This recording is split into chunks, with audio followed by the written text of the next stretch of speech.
Hi, my name's Kirsty Bentley Taylor. I'm a yoga teacher, reflexologist, and holistic happiness coach.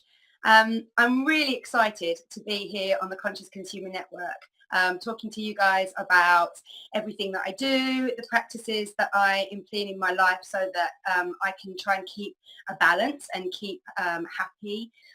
It's been a really important part of my own journey to have learned this. And at the moment in my life, I feel really passionate about sharing everything that I've learned, to kind of try and raise the vibration as much as I can of the people that I come into contact with, those my clients, whether it be through yoga or reflexology, and through the holistic coaching program that I run as well. I've been spending the last 8 years in Thailand, living there, which has been amazing for my soul, amazing for my spiritual growth, giving me the chance to really try things out, especially being a foreigner in a foreign land. It kind of gives you a little bit of room to maneuver, make a few mistakes, because people don't necessarily understand whether it was a mistake or whether they've not misunderstood you properly or understood you properly. But I'm back in the UK now. I'm really excited to be here. I feel like there's a lot that I want to share. There's a lot of things that I want to do. I feel like I've been brought back here for a reason, for my purpose. And that's been really cathartic to me as well. I feel like I'm kind of birthing a lot of my business, which I didn't really have the opportunity to do in Thailand, because as a foreigner, it's harder to set up a business. My husband and I built some villas over in Thailand. We were there, so you can get like one foreign work permit with the business that we set up, but not two. So he was very much managing that, and I was kind of doing sideline stuff. So I feel like since coming back from the UK, I've got the freedom to really be able to explore and grow and create as much as I can. And having come back to the UK, there's a lot of reasons, I feel, for me to be here. I went through my own path in Thailand. When we first arrived, I became very, very depressed. I felt isolated. I felt as though I'd left everything of any meaning to me back in the UK. I had all these dreams. I'm sure you can relate. When you start something new, you go somewhere new, you have all these dreams, all these expectations of what it's going to be like. All the things that you plan in your mind that you're going to do, all the amazing things that you think you're going to experience on a day-to-day basis. But I ended up feeling very alone, in fact, and left kind of ostracized from a community, from like my own community, which was very strong in the UK. I've been lucky enough to have a lot of very, very good friends who have supported me through a lot of my life's ups and downs, shall we say. So that was kind of a real growth period for me. I'm a really generally very happy, bubbly person, like right from I was this big.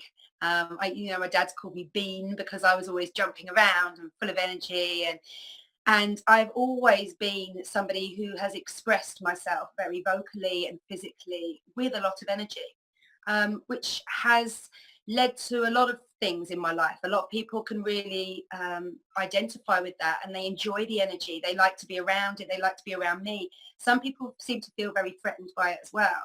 And growing up, I definitely had a big input from both of those sides.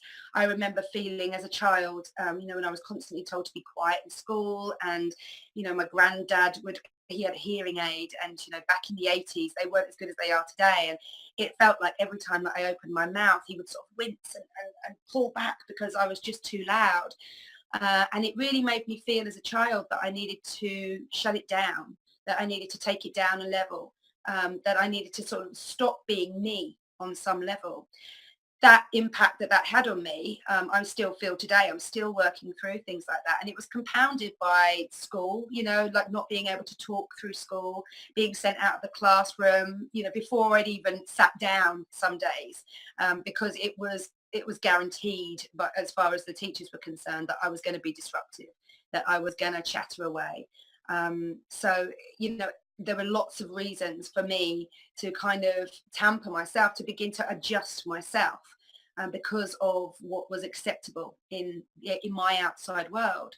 And as I say, that's been something that has negatively impacted me for a lot of my life. And it wasn't until I got to Thailand and I fell into this real state of depression. And I just didn't recognize myself. That was kind of the scariest part. this person that had always been happy and bubbly and able to kind of brush things off a little bit just wasn't there anymore.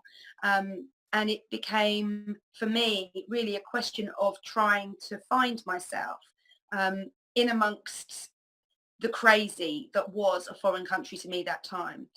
And so I think it took so much from me, but it's given me so much, if that makes sense. You know, I never thought that I would be the person sitting in the toilet with the door locked, crying and rocking for hours on end. I never thought I would be the person who would think so many times about just not being here and what that impact, if any, it would have on the world around me. And I shocked myself when I had these thoughts. You know, if any of you out there have ever had any of these thoughts, I know you can empathize, and you know where I was, and I know where you are, and it's not a nice place. It's a lonely place. It's a place that is foreign to us. You know, I don't believe that our natural selves should ever go to that place. But I realized that one of the reasons that, I mean, there were so many reasons that I got to this state in my own mind. So many reasons. I'm sure over the next oncoming weeks, we'll delve a little bit deeper into my psyche at that time. But one of the things that really began to shift for me was the recognition that I just wasn't the person that I always had been. And that sort of realization came through to me in so many different ways. I wasn't listening to the same music that I always loved to listen to. I wasn't singing. Like, again, my voice has always been my golden thread throughout my life. You know, whether it's been good or it's been bad, it's the golden thread. It's the thing that is constant. It's the thing about me that most people remember. It's the thing that leads me into happiness, leads me into self-expression. As a yoga teacher now, obviously I use my voice all the time to guide people into meditations, into positioning, alignments, into recognizing themselves, into feeling their physical bodies, into moving their minds into their bodies. And I use my voice all the time to do that. Singing was a huge one for me. You know, I've always, since I can remember, sung. Not necessarily very well. You know, that was never really a consideration. But it was always a really inherent part of me, right from the word go. I was always singing and dancing, performing. And that was just a very natural expression of the spirit, of the soul that came into this body. And I think that's one of the things that certainly throughout my work, and one of the things that I really want to address within the oncoming weeks of doing this show, is how important it is to express yourself.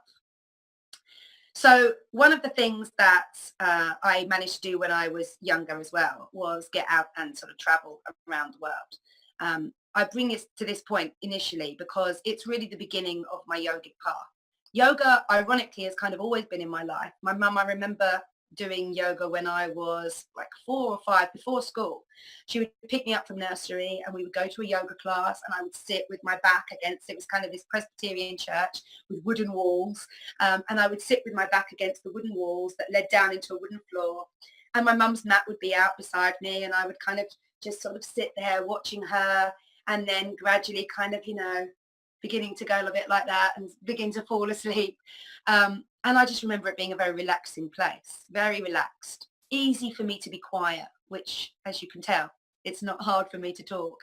And I think one of the things that subliminally went into my mind when I was that child was that, you know, this was a nice place to be, actually. This was a nice space. This was a good energy. I felt safe. I felt calm. Admittedly, mum was right in front of me, but I wasn't ever that child in her yoga classes, and she said this to me as well, that was always pestering, you know, that was always kind of like, mom.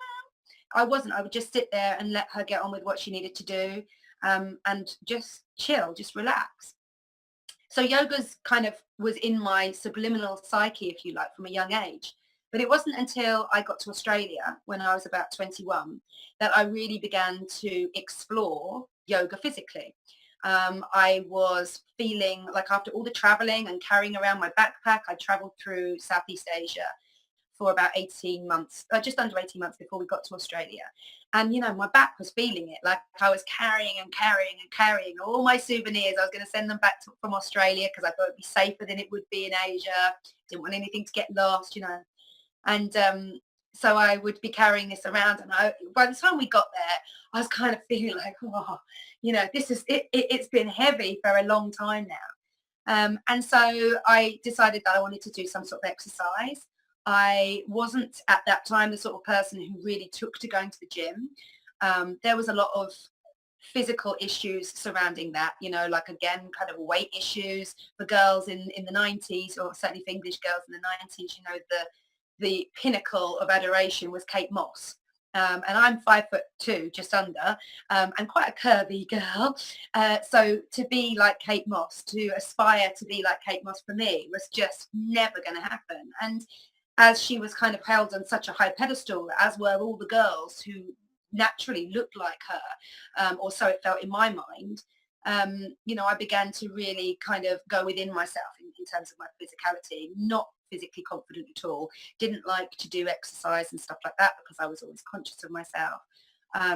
And so yoga seemed like a good move for me in Australia. You know, I could buy a book, I could sit at home. I didn't need to invest too much money in case I really hated it. I didn't need to go down to the gym and feel intimidated or like people would be watching me, or more like that I would be feeling shame for on the off chance that someone would be watching me. And so that's what I did. I got hold of a book on yoga, which turned out to be fantastic and a very good start actually to my yogic path, because it was all about healthy eating. It was about whole eating, like eating holistically. So, you know, really being mindful of the energy that goes into your food. It kickstarted my love for cooking. I began to realize and recognize that by taking time and care for in every part of the cooking process, from going to the market or going to the supermarket and buying all the foods you want and looking at the food that you want and really paying attention to the food that you're picking up, not just grabbing a pepper because you need a pepper, not just grabbing a lettuce because you need a lettuce, but actually looking at this fruit, looking at this lettuce, looking at the vegetables, whatever it was that I was buying. At that time it was meat as well, but just looking at it and engaging in what I was seeing, checking that it was okay, you know, actually looking at the plant itself, the fruit itself, the vegetable itself, and just checking that it was going to be the best that I could buy, you know, that it was still healthy, that it wasn't beginning to rot, that there were no dark marks or indentations where the plant or the vegetable had been damaged. And so this initial book that I bought on yoga was an eye-opener in a very positive way for me on very many different levels. It also kickstarted my meditation practice.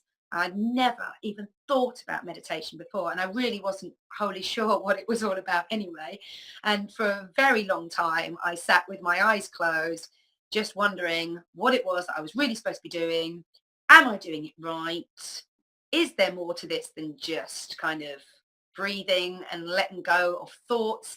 And what does it really mean to let go of thoughts? I mean, I'm having these thoughts about letting go of thoughts. So how am I going to go with this? You know, is this going to be a positive thing? Am I wasting my time? How long has it been? You know, this constant thought process in my mind that I never really felt like I could kind of get away from in my meditation. But it started there for me. My yogic path really started when I was about 21. And I began to practice asana, and I began to connect with my body, and I began to feel strong, like really strong, able to hold my own weight, able to bend in ways that I didn't think I could bend in. I'm suddenly aware of muscles I never knew I had, you know, really becoming physically aware. And I was still, you know, young at 21, so I had kind of flexibility on my side. But what I was initially aware of was that I'd never connected to my body like this before, like in any of the things that I tried to do. So I used to play netball for the school. I was an excellent swimmer in my tweens. And I had always felt strong. I always knew that I had muscular strength. But yoga introduced me to a part of my body that I didn't know was there, which was kind of stamina and endurance. That idea that actually if you relax in a pose, you're going to get further. That was such an alien concept to me, like crazy. I didn't think that relaxing during exercise was exercise. Like, how does that work? And I kind of went for an initial idea of really distrust, I suppose, if I'm honest. It was kind of like, "Oh, again, am I doing this right? Like, surely you don't just have to breathe and that's it. Like, how is that helping? How is that working my muscles? How is that, gonna burn the fat or exercise my body, get my heart rate going?" But sure enough, it did. Sure enough, actually holding those poses was some of the hardest times for me. At the very beginning, I think if anything, if I'm honest, at the very beginning, it's always the hardest. But initially, I was quite shocked at how, although I felt quite physically fit, how physically like unable I was to do some of these things. And I'm not talking like particularly advanced poses like plank, for example. My arms would shake and my elbows wanted to kind of buckle, and in my shoulders I felt like I was just sinking down into my shoulders, like keep pushing up, keep pushing up, keep pushing up. And I'd been traveling for 18 months beforehand. I'd been kayaking, I'd been swimming in the ocean, I'd been walking up mountains, I'd been walking across deserts, big hikes out through the jungles in Thailand, up in the hills in northern Vietnam, going up towards the Chinese border, climbing up with the little Huang hill tribesmen and that sort of thing, like in the cloud forests. And I felt like I was an active person. I felt like that was going to be the thing. But this connection to my body was very, very deep.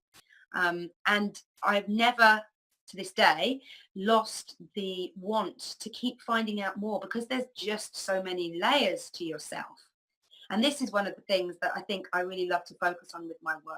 That there's so many layers to self.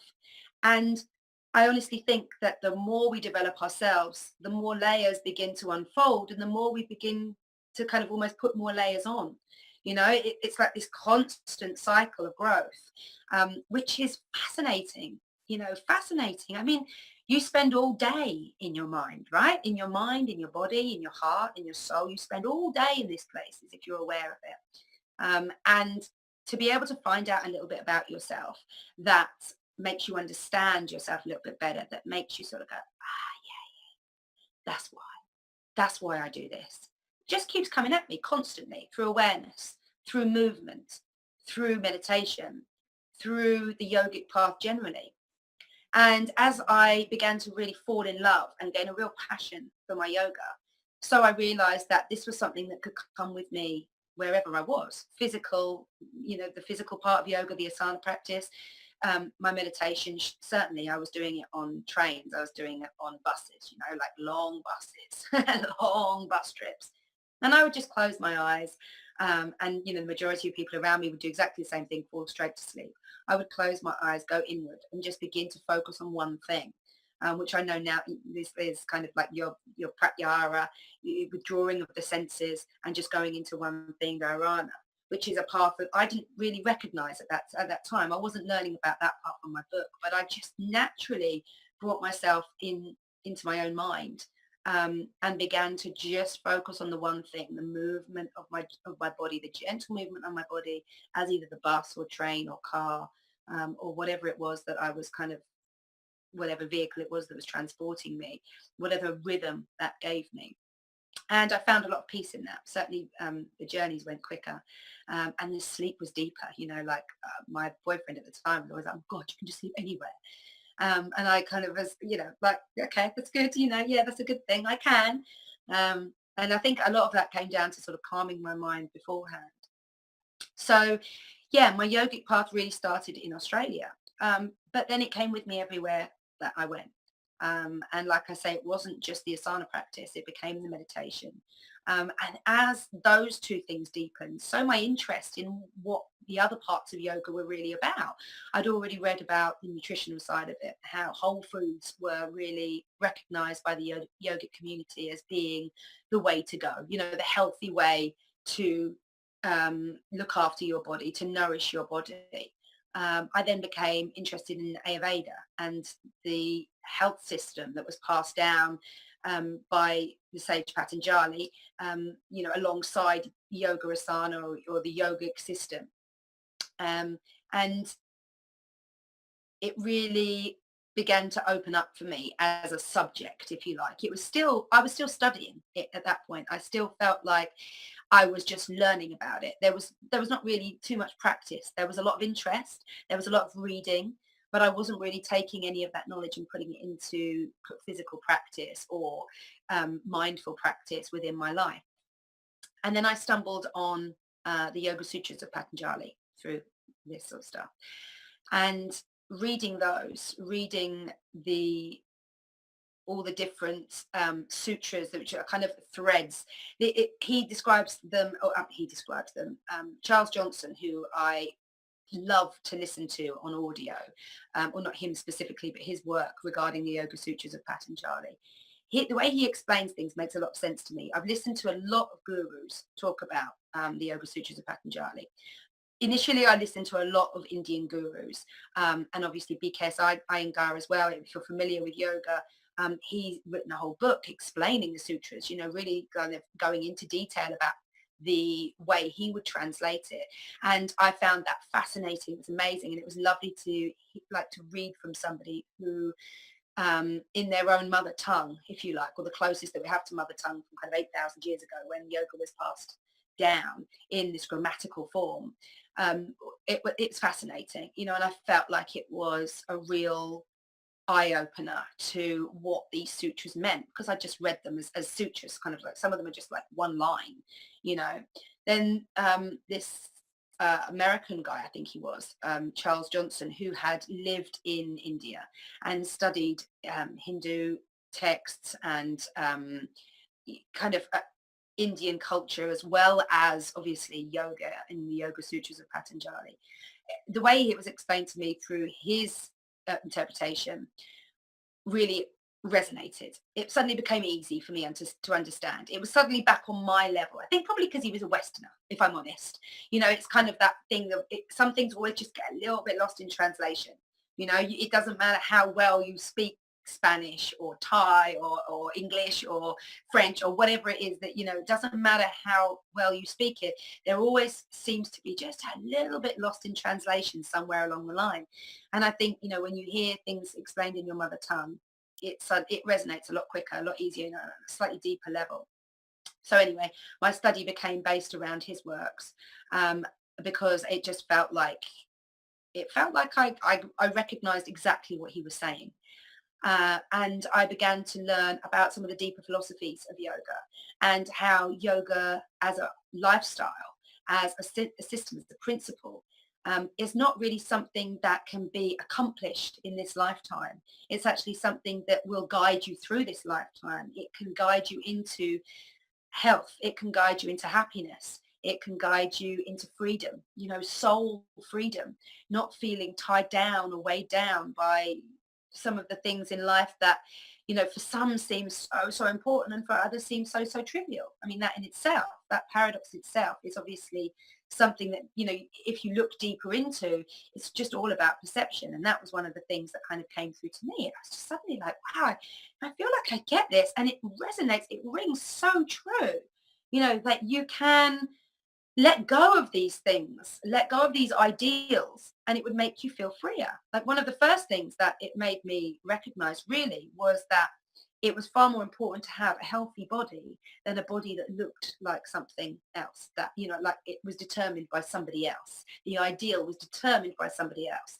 And obviously, as I've gotten older and more experienced, and I'd like to think a little bit wiser, I've really found that the detachment from what other people think has given me so much freedom in my life, let me go, allowed me to fully experience the moment, it allowed me to fully experience anything, and carry on in that vein, not to reattach myself, be mindful of the fact that actually I've really gained so much from not being driven by certain things, by kind of just the drive to just be happy is the one thing that always rings true.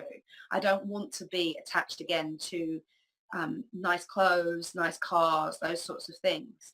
There's nothing wrong with it. It's not that there's anything wrong with it. It's just that it doesn't align with me. It doesn't align with who I am, really. I'm actually a very simple person. I want to be happy. I was always happy. I was born into this world happy. I'm very, very grateful and thankful for that. I really am. And it hasn't, as I said, been like that the whole time. And I certainly took it for granted for about the first sort of 20 odd years of my life, for sure. It was just a given that this was the person I was. I was flippant about it. People would comment on, God, are you always this happy? And I'd be like, yeah. I never realized what a gift it was until I'd lost it. So really, again, like as my interest in yoga grew and as my learning then developed and got a lot deeper with the philosophies of yoga, so I began to integrate some of the other paths of yoga, which again, at that time, I wasn't really aware of. Bhakti yoga, the yoga of devotion, of love, of caring. Now I have 3 children. So I get to practice that every day because since the minute I fell pregnant with my son, 12 odd years ago, it wasn't never about me anymore. It was always about somebody else. It was always that kind of selfless, oh God, I'm going to have to get up and I'm going to have to do it. I'm going to have to get up. There's nobody else. It's just me. Mums everywhere I know can relate. And I'm sure a few dads as well, don't get me wrong. But it is that whole thing, I think, with the mother, it's literally in your cell. You can't not respond to your child, and it's all encompassing.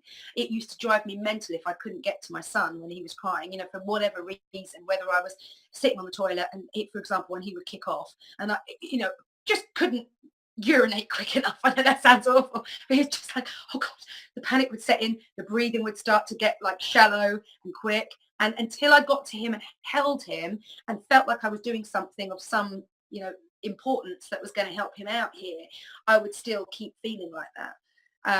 And so, those sorts of things like Bhakti yoga, then Jnana yoga, the wisdom, the knowledge side of yoga, it's about beginning to let go of what you think you know and draw in the teachings, the practice, but it will be intuition as well, that gift that we all have, that gift that I don't think we explore enough as individuals, and we're certainly not encouraged to in the Western culture. But I think that gift of intuition is something that really needs to be developed, really needs to be built upon. And I know I try to connect the children that I teach, because I teach children's yoga as well. And when I teach the kids, and they're the age group, so I do like a preschool yoga, so it's aged between 2 and 4, and we section them off for like 2-year-olds up until about the 3-year-olds, and the 3-year-olds, the 4-year-olds, because developmentally they're at very different levels, communicatively, physically. The concentration is very different just in that 1 year. It's crazy how quick we all grow and how the influences on us can change us in such a short period of time. I know 3-year-olds from my work who are already self-conscious, who are already very aware of being one way or another way. They're kind of, for example, they are very aware that they have a place in their family, but they can be quite negative about that. They feel like they're not, because they've got an older brother or 2 older brothers or whatever, they feel like they're really at the bottom of it all, and it's constant struggling for attention. And I recognize that primarily because, like I say, I have 3 children, and my youngest is very much like that. She gets very frustrated if she doesn't feel like she's being heard. And ironic for me that, again, I can really recognize that. And lucky for her that I can support that and be aware of how damaging trying to push down self-expression from still at a young age can be. Please don't get me wrong. I am no perfect parent by any means. But I am glad that I'm aware. I am glad that I have this knowledge now. And that the wisdom, I think, to recognize that in myself, how detrimental it was to myself, and how a few little comments taken by a child who is only looking really for love and for attention and for security, especially at those ages, especially when they're little wee dots. They just really just want to be part of the clan. Anything that ostracizes them is taken on board very, very personally, because they receive it as almost an attack, and then, and the possibility of them being ostracized, of being pushed out, of being rejected. And of course, as we know from a million psychological studies, that's almost the worst thing for mankind. It's why we have, like cells, like in prisons and stuff, where you're on your own, like you're completely isolated. They've introduced that into schools in this country as well, which is slightly concerning for me. However, having said that, I recognize that teachers now are under a lot of pressure, and they're having to deal with a lot more than perhaps they were back then. But still, isolation is, feels quite drastic. It feels quite dramatic. And again, it's pushing all those buttons that say, you're not good enough to be here with us. You're not good enough to stay with us, with the nucleus that you want to be a part of. And that's damaging. That is damaging.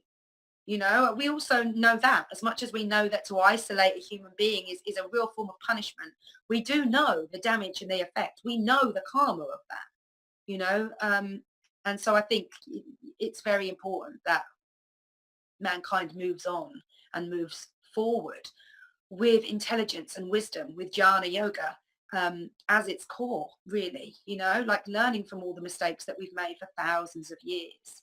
And moving forward positively. So also, like other parts of the yoga, like Raja Yoga was designed for the kings to really, well, initially the kings of India, or in the Indian subcontinent, all those many moons ago. And it was designed really to allow health and vitality through management of the mind and emotions. Now, this is quite new science to us. The idea that perception and emotion is actually detrimental to your health if it's negative is quite newfangled ideas. It's the one newfangled stuff.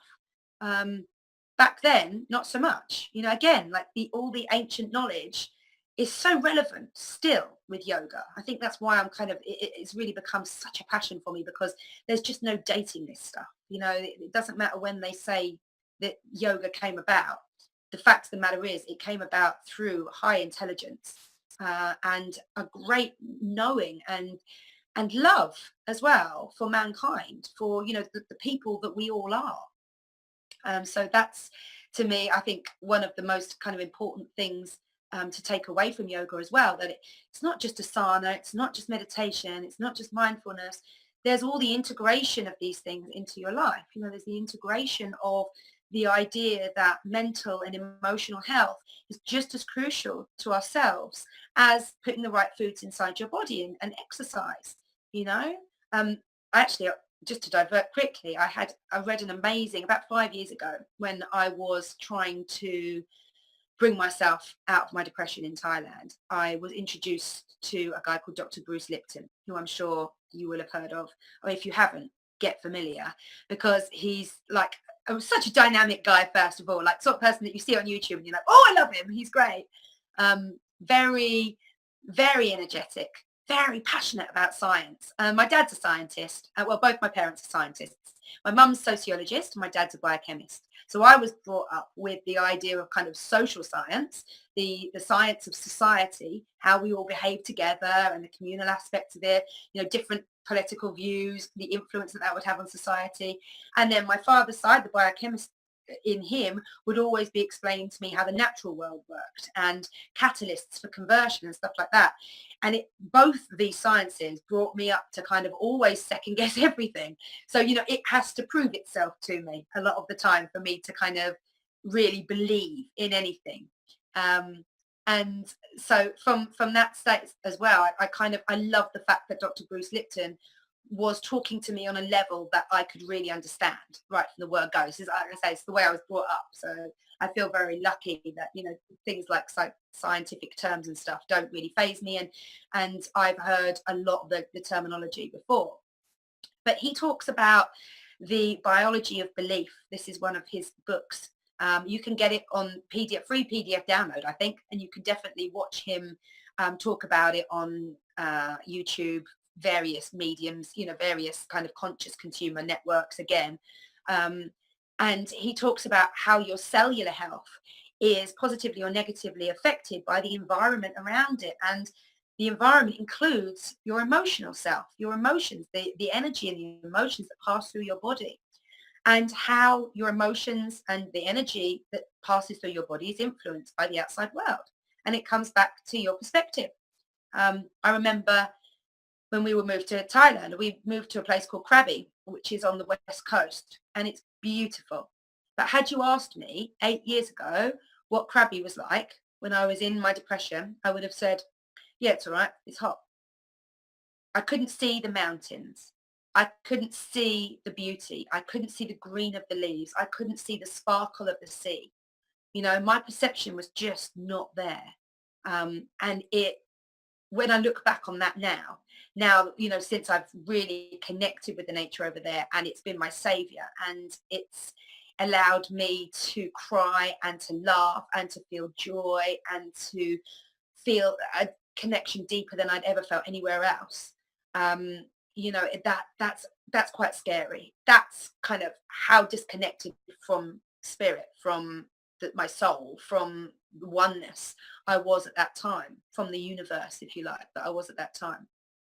Um, and so, yeah, I think Dr. Bruce Lipton really opened my eyes to the importance of the psychology, our psychological selves, our emotional selves, and our energetic selves. You know, like how we process everything is so critically important to our well-being, and we know that on a mood level. I think we all take that on board as a, you know, like you have a bad day, someone talks to you negatively, or you get into a negative situation, you know, maybe you have a prang on your car on the way home. It's not really massive serious, but it's upset you because it's just one more thing you've got to do, you know, you've got to get done before I don't know, before something else goes wrong. You know, that negative onset of thought pattern is so detrimental, and keeping yourself there is really detrimental to the life that you're going to live. You know, if you constantly look like the glass is half empty, then you're always going to see a half empty glass, right? I mean, it's a cliche, but it's so true. And I've known a few people in my life who unfortunately have not ever been able to quite see the beautiful grass that's on their side. You know, that they've never quite been able to look down and look around and be grateful. It's always, somebody else has always got it better. It's always better on the other side. The grass is always greener. And again, I think one of the things that yoga's taught me as well is to be very present in the now. And then the work of Dr. Bruce Lipton, where it suddenly took it back into my physiology, and it was about how important it is to stay in the now and to look in the, you know, look positively into the now, and how that's going to affect the growth of your cells, your physical health, you know, if it's positive, and how it can affect negatively as well. You know, Dr. Bruce Lipton says that no cancer is a hereditary disease, you know, which is kind of not what we've been peddled for years and years and years. You know, he's basically proved after 30 years of scientific research that there are things within your like hereditary makeup, if you like, that can be an influence on cancer, but it's not just a given that if your mother and your father, for example, both died of cancer, that's what you're going to get because you've got their DNA, you've got their genes, that's the pattern, that's the way you're going down, unless you think that's what you're doing, you know. And that for me was, again, just it struck such a chord. I was kind of totally resonated and was just like, absolutely. I mean, that is exactly why there's so much ill health these days as well, because our mental healths are at their absolute worst. I mean, certainly in my lifetime, like having lived in Thailand and then come back into the UK, all I see is stress and the wanting to get out of stress, whether it is through, you know, really pushing yourself through exercise, whether it's through drug abuse, whether it's through drink. You know, I mean, the UK is renowned for having, you know, the population is kind of like semi-alcoholic. But I mean, I never have been a massive drinker, but I used to quite enjoy going down the pub with my friends and stuff like that now. It's constant now. It's not just about when you go down the pub, you have a drink. It's about when you're at home, sitting, having a glass of wine every day. And it's just a way of unwinding. It's a way of taking your body from this super stress level down more quickly so that hopefully you'll be able to get a good night's sleep before the next day starts again. That's kind of a lot the way I see it from the people that I talk to. And that stress permeates through every level of society. It's going down to our children. Our children, again, my son's just started high school here or secondary school, and the stress that they put on the children with their homework, with the SATs, with with what they need to achieve. Even in primary school, my daughters are getting certificates now for attendance. So this to me is crazy talk. The fact that you are being encouraged to push on and get into school no matter how you feel, really, and the fact that if you don't, you're penalized is just the absolute worst. And I had quite strict conversations with my children before we basically when we arrived and I found out about the system, before we got kind of too involved in what that would actually mean. And I kind of sat them both down, and they're 6 and they're 8, and I just sort of said to them, and they were 5 and 7 at the time, like, girls, this is not how we work in our family. That mummy has always said, if you're ill, you rest and you allow your body to heal, and you eat the good foods and you drink the water, and you just take a load off. You sleep as much as you possibly can. You enable your body to heal. And they've been brought up like that, really. So they kind of are very, yeah, absolutely, mum. And I said, I don't want you to think anything about these attendance certificates, because I don't want you to feel pressure that you must go into school no matter what. It doesn't matter what your experience. It doesn't matter what's painful, what you're feeling here and there. You must go. I work part-time because I want to be there for my children. I'm very lucky in the fact that I can do that. And I'm very lucky in the fact that because of the way I work, I can do it, the majority of it I can do around my children, and I try to structure it around my children. I've got 3 kids who are at school, so obviously I've got that school day time to be able to work in. But I really encourage them to connect in with themselves and do the best thing for themselves with the knowledge that they've been given. And so, yeah, I think that was one of the things, again, that kind of impacted, if you like, how yoga gave me all these answers, gave me all the ways, if I needed them, to get out of situations that were negative for me and my body and my psychology and my emotional self, and and therefore my spiritual self. Because there's always, I certainly felt like this when I was in my depression as well, there's always that part of you that's saying, come on, come on, come on, that good part of you. And for a while there, I didn't think, I thought it had gone. And then it kicked me back in. And some of the thoughts that I was having, it kicked back in and was just kind of like, what are you doing? A few physical manifestations of illness, of exhaustion through being so low, so run down. I remember coming back to England one time with my kids, and I would regularly travel with my 3 children, like right from when they were born, because I always wanted to come home to England. I felt so much peace being back here with my friends and my family and the rest of it. And so I would struggle through, 17 hours of travel with a newborn and a 2-year-old and a 6-year-old, and be kind of. God love my son. I mean, honestly, he's the 6-year-old, so he would help me so much.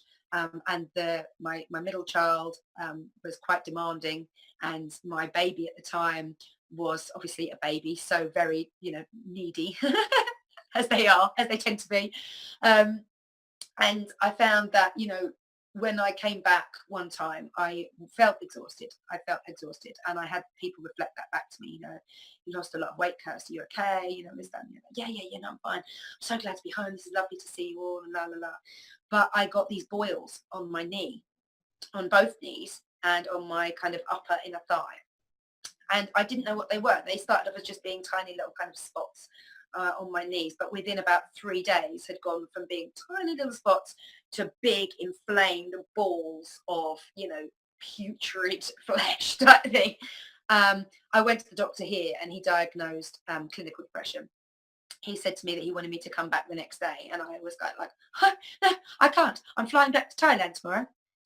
That's how long I'd left it. Not wanting to know, not wanting to spend any time finding about what actually was wrong with me. That's how long I left it. And when I got back to Thailand, I went to the doctors, and they gave me various sorts of cream and stuff like that, didn't really touch the side. To cut a long story short, ended up me sitting there in a Muslim hospital with no anaesthetic as they lanced the oils and squeezed all this putrid flesh, this pus and everything. Like, I don't need to go into too much detail. Suffice it to say, I looked down at my knees, and as they were having the flesh gouged from them, and it was more painful than having a child or having any of my tattoos. I could not believe, I kept saying to myself, how have I got here? How have I got here? How am I here? How has this happened? It's literally brought me to my knees. And even at that time, I couldn't quite pinpoint exactly what it was that I was going through, exactly what the problem was. Even though the doctor had said you're clinically depressed, I wasn't accepting that. I'm not a depressive person. I'm a happy person. That can't be me. He must be wrong. You know, that was very much my mindset. And at that time as well, the yoga had disappeared from my life. And again, looking back now, you see that, right? So this thing that had become this passion for me had slowly dropped by the wayside with all the life decisions that I'd made, and all the different interests that had come into my life, because my life at that stage took a very quick turn with a lot of things happening. And yeah, I think had literally almost having the rug pulled out from underneath me and nowhere sturdy or safe to sort of stand, really, was one of the things that was the catalyst for me going down so deep and so hard. So yeah, my passion when I picked it back up again really began with learning as much as I could about yoga, and practicing as much as I could around my 3 children, around my child, around my baby, around my other 2 children. And beginning to find a little bit of me time, which, with 3 young children is very, very hard. But that feeling that when I've come out of it was the thing that then subsequently also led me into coaching, because having brought myself out of depression and then connecting with people back in the UK, friends who had gone through depression postnatally or otherwise, and they'd all taken pharmaceutical drugs for it. They'd all been diagnosed and then given straight away, Prozac or any of the kind of the psycho drugs that the NHS in the UK would give you to help you cope with these feelings and to help kind of rebalance the chemicals in your body so that you didn't feel one way or the other. And as is normal, really, it was crazy to think that you might be able to do this yourself. It was unheard of. No one had time for it apart from anything else. I had the luxury of having that time because of my situation, because of my circumstance. And I didn't have the luxury of having any really good English speaking or, I suppose, international doctors where we were living at that time. I had a very good local doctor. I can't, and to be fair to her, her English was brilliant. It was brilliant, but it wasn't good enough to the point where I could have an honest conversation with her and really let down my guard. Thailand's called the land of smiles, and you always feel, or I always feel anyway, that it's got to be said with a smile. And to talk about depression is something that is really not very particularly well recognised over there, and certainly psychotic episodes and stuff like that. People just don't really know what to do with you. They might think a spirit's coming to your body, or they might think that you've lost it. There's been some sort of drug taking going on, and especially as a foreigner, a lot of the time it's just dismissed because you're not Thai and because they don't really understand how it is you could have got there. Because their idea is that you've come from this amazing place of wealth and fortune and, and an easy life type thing. Anyway, back to my coaching. Once I had got myself out of this, I began to really realize that this was something that I needed to share. Like I say, I was talking to my friends and they were sort of saying to me that the only option for them had been to take these pharmaceutical drugs. That was all that they were given. That was all that they were offered. They weren't offered any psychological help. They weren't offered any emotional support. They weren't offered any kind of support that would help them or enable them to determine the root cause of this sadness, of this overwhelming sadness and subsequent kind of almost loss of identity. And I began to look for ways that I would be able to communicate this, not having had any kind of formal training in psychology or anything like this. I just knew that I wanted to share and that I would need a platform that was going to be constructive for people and that would work on all of our different ways of learning, because we're all so different and we learn through so many different mediums.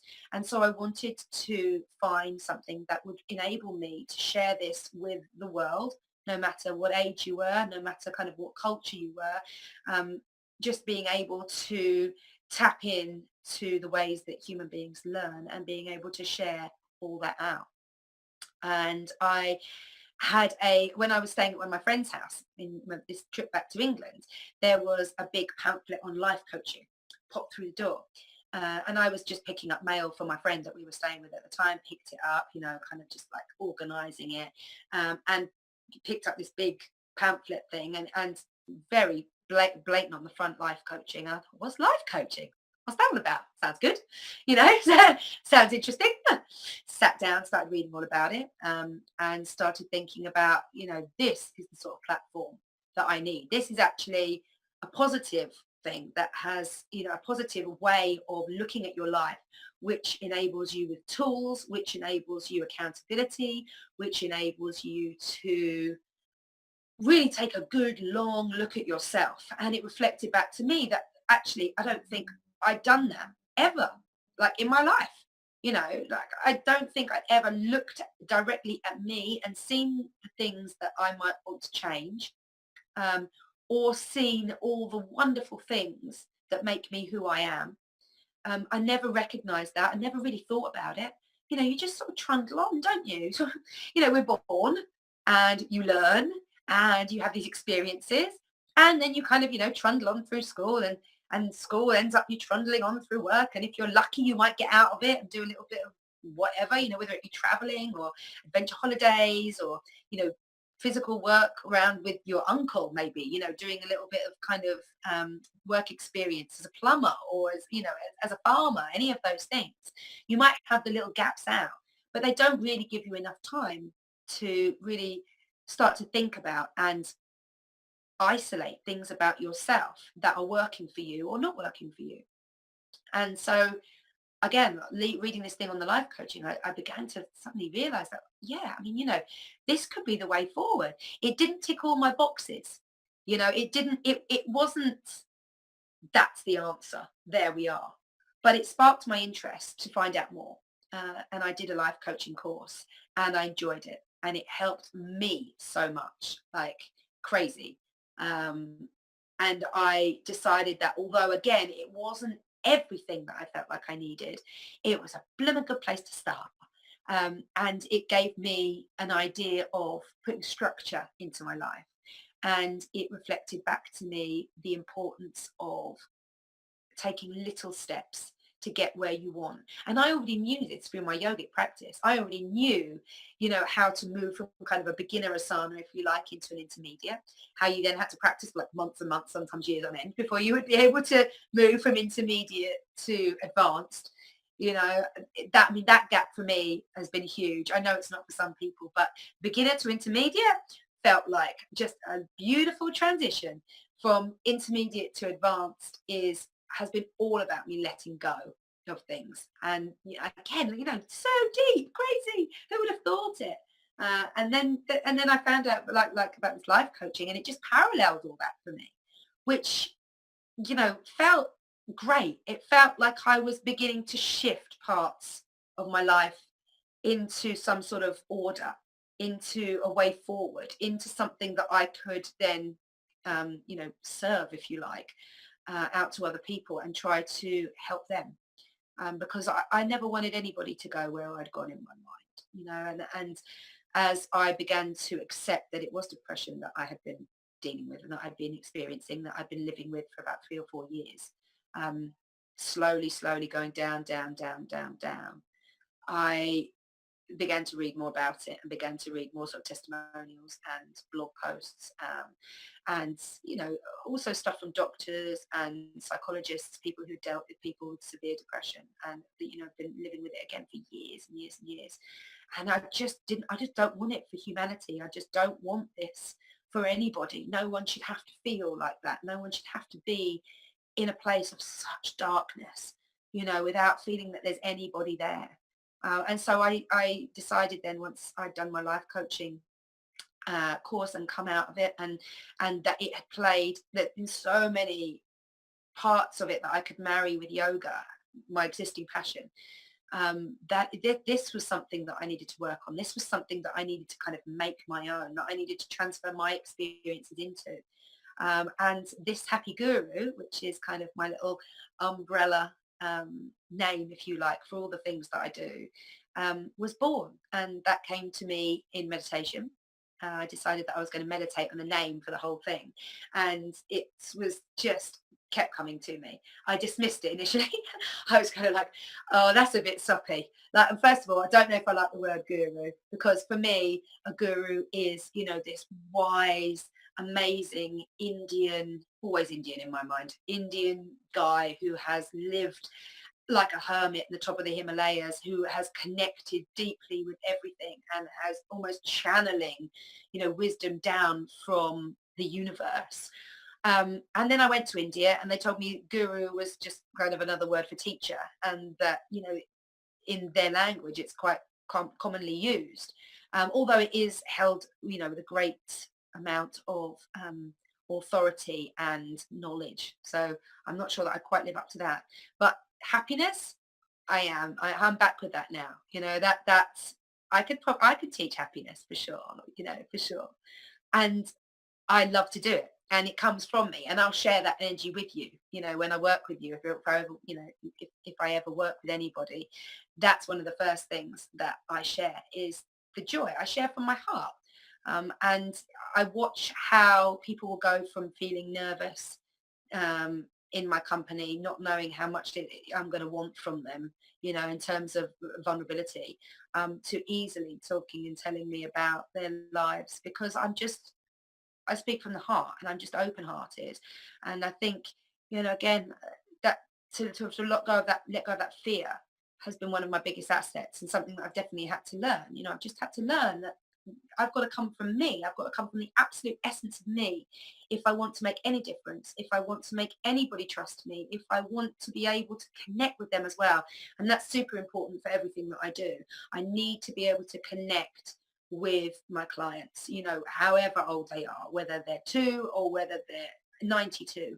I need to be able to connect hearts, and so therefore I need to be true of my heart, and I need to be able to push that out, project that out through my energy, and connect that in with their energy, to be able to hold them in that space, and be able to begin to build a relationship of trust, which, whether you're on the mat or on the other end of Skype, talking to people, you kind of need to be able to get that connection. It can be quite hard these days, and we're so used to technology as being our main term of connection with one another, of being able to touch base, of being able to talk, of being able to, look at me now, chatting out to goodness knows who, and just, again, reaching out with my heart.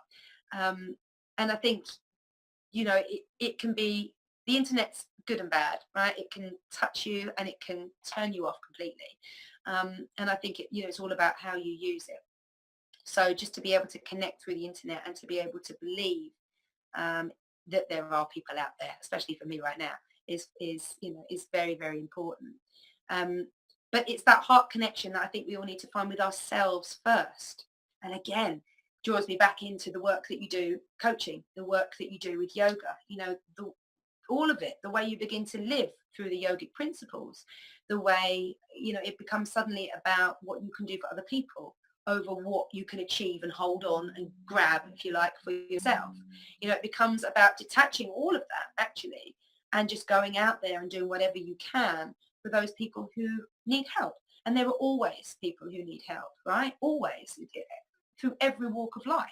Even if it's just the cashier at your supermarket who, you glance at briefly as you're loading all the shopping up onto the conveyor belt thing, and you can tell, they're bored of their job, they've had enough, la la la la la. You have that choice then as to whether or not you can make them smile, whether you can have an engaging conversation, whether you can, again, share some of your positive energy with them, or whether you just let them be because actually you're in your own little world. You need to get the shopping done because you've got to go and pick up the kids. Again, it's that coming from the heart place. It's being connected and knowledgeable about how other people are feeling as well, being able to kind of connect in with the energy of other people and being able to serve them through that. So I decided that yoga and life coaching were a great marriage, that it was going to be a way of me being able to express everything that I'd learned and being able to, draw together two things that I really, really believed in and that had changed my life for the better, for sure, on both levels over so many years. But I wanted it to be my way. I really enjoyed my coaching sessions, my coaching course, but it didn't quite connect with my spiritual self. It was very good on my psychological. It was very good about, I understood that you have to break everything down to be able to achieve everything, otherwise you're going to get overwhelmed, otherwise it's going to be too much. I understood all that, but it didn't really connect in with soul needs, soul purposes, to just be asked what level you felt like you were on between 1 to 10 of your spiritual self felt like very shallow for me. I think I'm quite a spiritual being. I think I always have really been. I think I'm very sort of connected to life. I certainly love the natural world and being out in that. That's when I feel my most happiest. And again, I just didn't feel like it touched enough on that. And what I realized for myself was that actually that was the place I needed to be coming from. That essence of self. That was where I needed to be serving from. To make myself happy and to also be able to make good decisions, make decisions that weren't based on a specific outcome, because that's the thing as well, outcomes are attachments. You expect. The minute you begin to expect something, you open yourself up to disappointment. I mean, it makes sense, right? We do it all the time. Like, we'll expect that our train will be on time, and when it's not, we get thrown into all sorts of levels of despair. Despair about the fact, I'm going to be late for work. It wasn't even my fault. Oh, if I'd known the train was going to be late, I wouldn't have run up the hill to the train station. This means that all the trains are going to be absolutely packed from now on. You go into another level of expectation, and a very negative one. And there's a lot of things that we attach ourselves to, a lot of outcomes that we expect are almost divine right, if you like, because we think we've aligned ourselves towards that expectation. That should be what we're going to get. If we do this, this and this, that's the outcome, and there's no room for variables. There's no room for life to come in, the unexpected, the unforeseen, the cray-cray. There's very little variable for that. And those are the magic bits sometimes. Sometimes they're the challenging bits, but they're also the magical bits. And if you're not open to the magic can't get in. It's literally that simple. If you isolate yourself off by heading in one single direction without being open to the world, open to the universe, you will miss the beautiful signs, the synchronicities, the crazy stuff that can happen when you ask, when you connect, when you have faith. I give you one example of something that, again, blew my mind, really. And again, it was about me really learning to trust my spiritual self, the essence of me. So ever since I was in Thailand and I started to practice yoga, I have had a real problem with Instagram yogis. Like, don't get me wrong. But I just can't be one. Like, I think it's fantastic. I have Instagram. I have, like, the majority of my Instagram is full of yogis doing their thing. And, I love it when they put little comments under, because I feel like actually that's the connection thing. But I'm always inspired by these amazing pretzel-like things with the heads above the legs. I can't do the head above the leg thing. I can do shoulder stands, handstands, scorpions, all those sorts of things, but I can't do the head behind the leg thing. So I'm always just a little bit in awe of, like, some of the amazing yogis who can, be pressing up with their hands and head round their leg and the other leg's right out in a pointed position, and they're smiling and they're beaming from ear to ear. And I'm thinking, I don't even think I'd be able to breathe in that, in that asana. And so I feel like kind of with Instagram, I've had this real blockage. And I remember having a conversation with my husband. He was like, Kirst, if you're going to be taken seriously, you need to get yourself on Instagram. You need to take a few photos. You need to upload them. Instagram's wild in the UK and in the West. Everybody's doing it. You need this account. And I just always have felt like, oh, it's just not me. It's just not me. First of all, I've never been a particularly, hi, here I am type person in front of the camera. I'm like that in real life. I'm very much somebody who wants to kind of be spoken to and connect with and that sort of thing. I'm a very people person. But in terms of having my photo taken, I kind of err on the whole side of thing of like, I think it's sucking my soul on some level. I'm kind of down with the Indians without it's kind of like, yeah, I'm not sure that I feel that comfortable in just always having my photo taken. And so I kind of like tried, I kind of got myself into a few of the usual asana positions to have my photograph taken.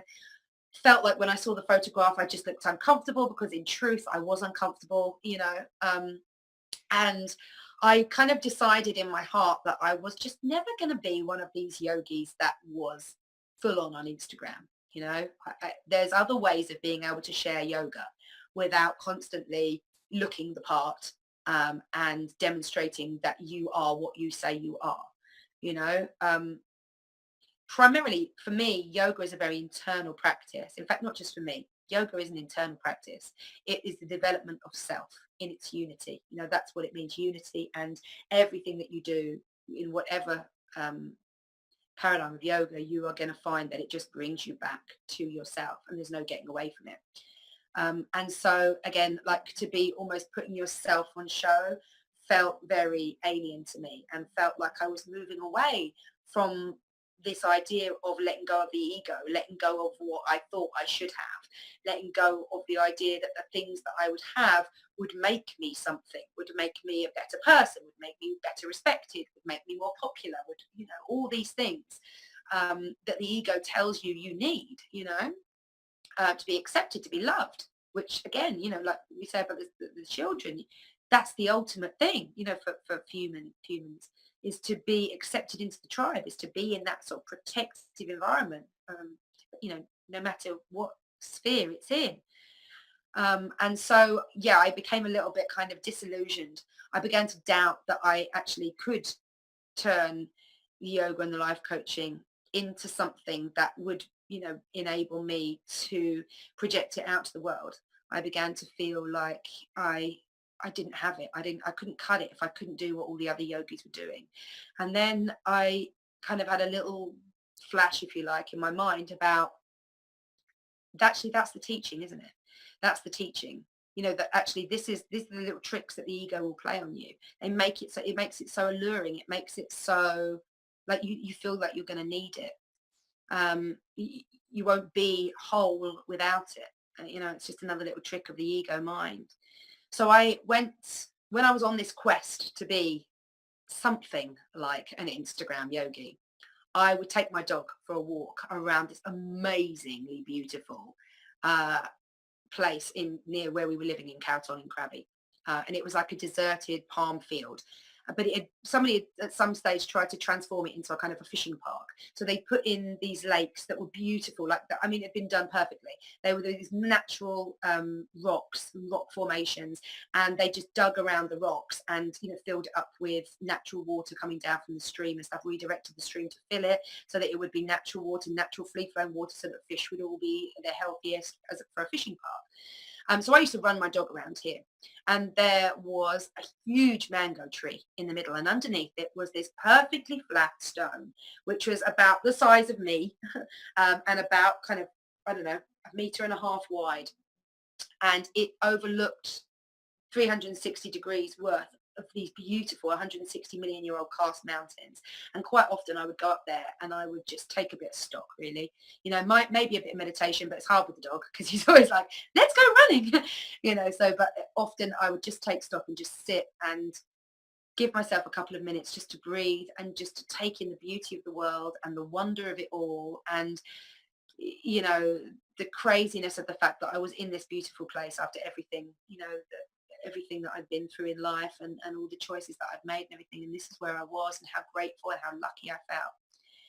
Then one day I was in the same place where I'd taken my husband and my kids, and because I'd had them, I was like, oh right, okay, what I've been thinking of doing, I need to make an Instagram post, so I'm going to do a headstand on this rock. I want you to take the picture with my phone. This is my husband. Take the picture of the kids away, and I want you to be, you know, I want you to be silent because mummy has to concentrate. You know, I'm going to be balancing, and it's not a massive space, and it's hard, and I don't want to fall and hurt myself.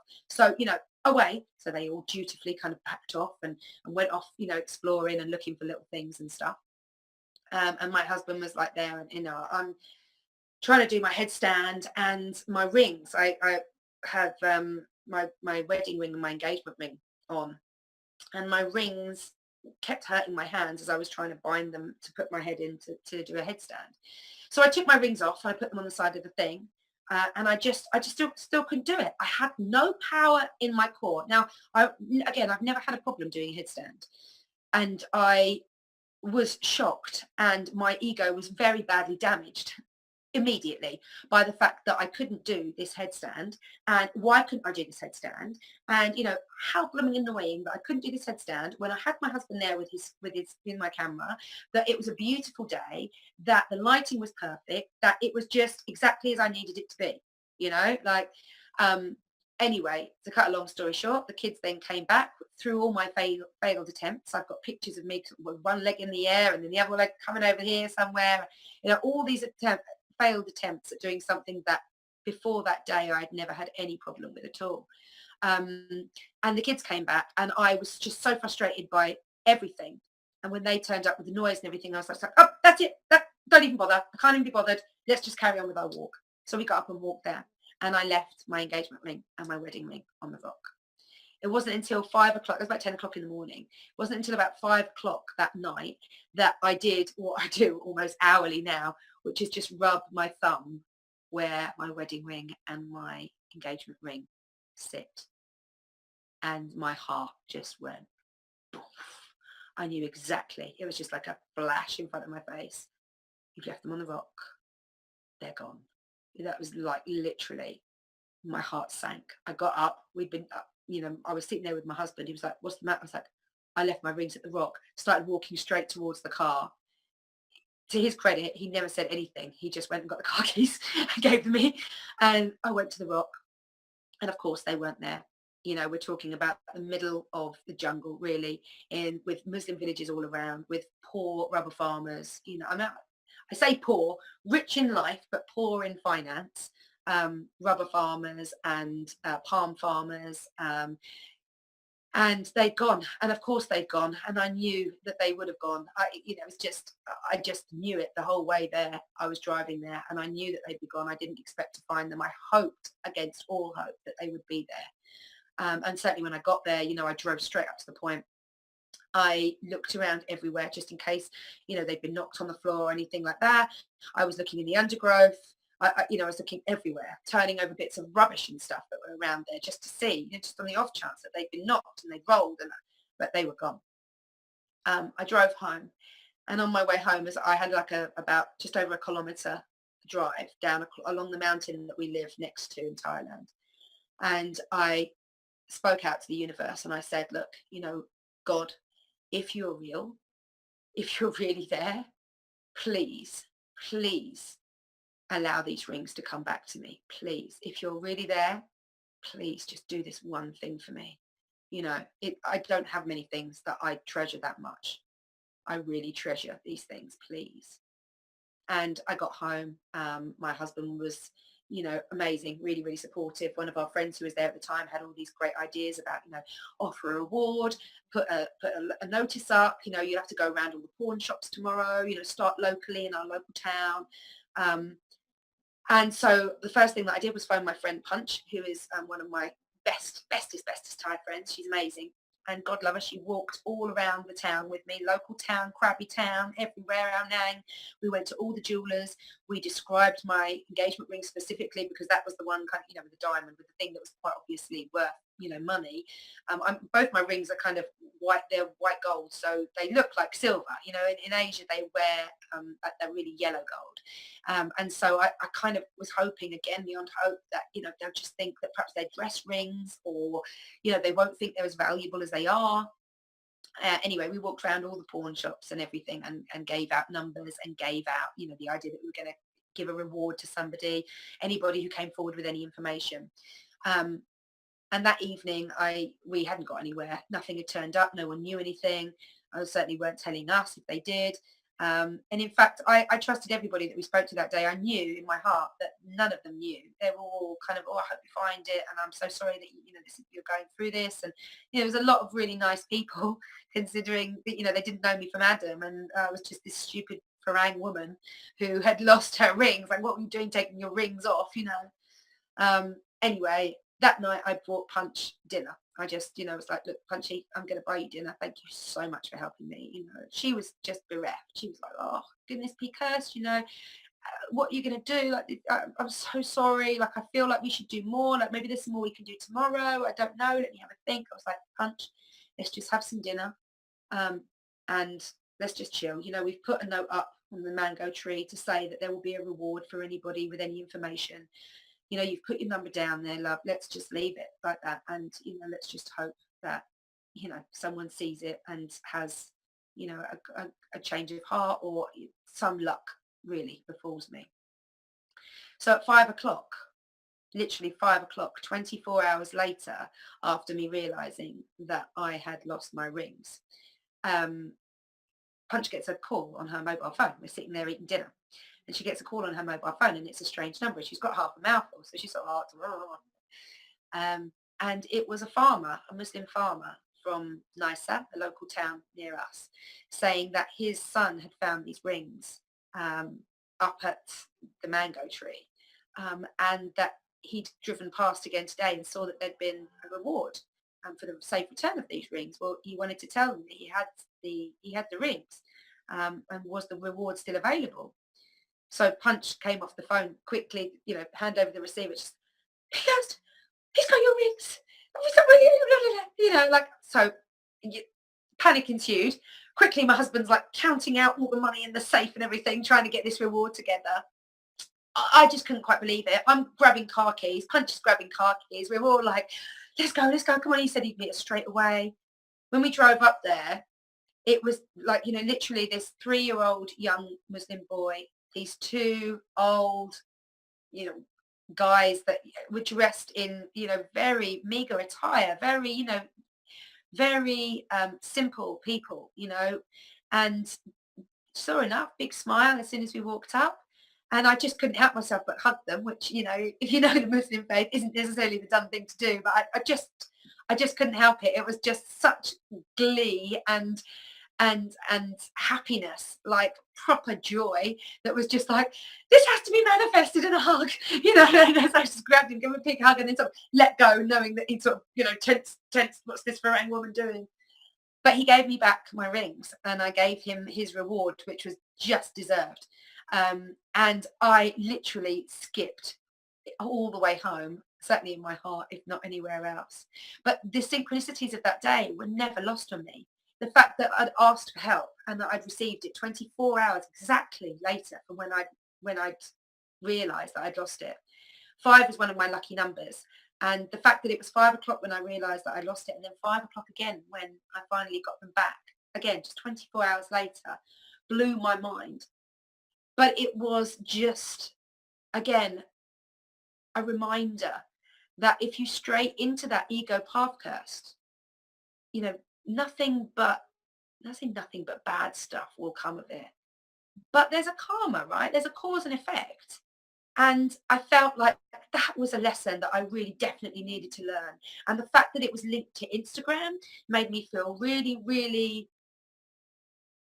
vindicated, I suppose, like really kind of, no, you know what, I should have just gone with my intuition. My intuition is not to be that person. And I'm I'm not going to be that person. You know, I don't mind to share a few things here and there, but I'm not going to be that person that strives for the perfect photo, that strives for the perfect pose, that is out there in the middle of the snow in shorts and a little crop top doing some fantastical yoga pose, you know, because it's going to get the most number of likes, because it's going to get engagement. You know, I'm not that person. That's just not me. And it was just about really, I think, reminding me that you don't have to be all those things for the magic to still be there. You know, you don't have to be liked, you know, all these little hearts and stuff like that. You know, you don't have to have that to be enough. And so again, maybe just the way I think about it. Other people would think about it differently, but for me, it made a huge impact. And I tried to stay true to myself and move away from the ego as much as I can. So that was a pretty cool part of my life. I felt so grateful. I felt so grateful. I can't even tell you. You know, I didn't want, obviously, you know, your wedding ring and your engagement ring, so many special memories tied up with them. They can never be replaced. But you know, I just felt so lucky, and not even like nothing material about it. Don't get me wrong. You know that my rings are worth money. Of course they are. You know, they have jewels and all the rest of it. They're gold, all that sort of stuff. Of course they're worth money. But it's not so much that as so much the sentiment that was important to me. And it wasn't so much even the sentimental side of it that I'd got these sentimentally precious things back. It was just the fact that I'd asked and I had received when I'd really needed it. You know, when I'd really asked, when I'd gone from the heart and connected and said, please, if you're there, if you can respond, please do it like this. And 24 hours later, there I was.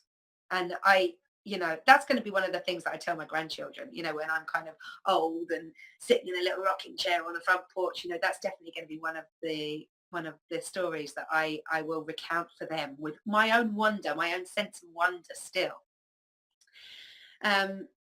So anyway, going back to kind of how I then developed my coaching practice based on everything that, you know, I'd kind of learned up until then. I decided that my coaching practice needed to be about me, that actually, you know, one of the biggest gifts that I could give the world was to be true to me and to be authentic and to speak from the heart, and to do it my way.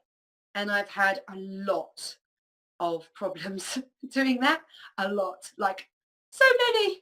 You know, just to be true to yourself is one of the hardest things I've ever done, you know, and I don't think I'm the only person who feels that either. You know, we're all under a lot of pressure to conform in one way or another, however you take it on board, whether it's to manifest yourself physically in a certain way so that you feel like you're appealing, or that you feel like you're attractive, or you feel like you're enough on you know, the social spectrum, whether it's academically, you know, you must get those A grades, you must constantly maintain those A grades, anything less and it's a failure. Again, working all the hours God sends so that you get to that top and you maintain that top position. The money is in it. Money is, you know, unimportant. The kudos, the idea that you have that power is more important, and it's all ego related. And so I kind of, you know, again, I felt like actually to authentically be me, quite an honest, happy, bubbly person wasn't as bad as it could be. You know, it's kind of like I know no other way. And to be authentic and to be myself every day benefits me on so many levels as well, that it meant that my growth would maintain, that I would be able to keep moving forward, keep pushing past the challenges that life would throw me, and that would enable me to help other people even more. Because of course, with your life experience and with being able to face things for yourself and move through them calmly without too much trauma, without too much drama, you know, that's something that you can then, I mean, I say inspire, but you know, when you can recount examples of how you've handled something and someone, you know, someone else resonates with that, that's an inspiration, right? And I don't want to sound like, you know, I'm inspiring people, but at the same time, I think people need tools. You know, I don't think we can all kind of just meditate on it and let them come out of it. I think there are physical things that we need to do to feel like we're getting somewhere, you know, and it's almost move through the physical, then move through the mental, and then the emotional, and then we get to the spiritual. And it's kind of, you know, moving again, removing those layers, moving everything around, getting everything to flow, getting everything to integrate beautifully as well, getting everything in your life to really kind of gel into something really authentic and true to who you really are. That is the purpose of every soul here. That's my belief. That's what I believe, and that's why I do what I do, because I believe that to be able to reconnect somebody with their very nature, with the true part of their soul, is something that I can do, and something that I've done, and something that I continue to do, and that I find so very rewarding.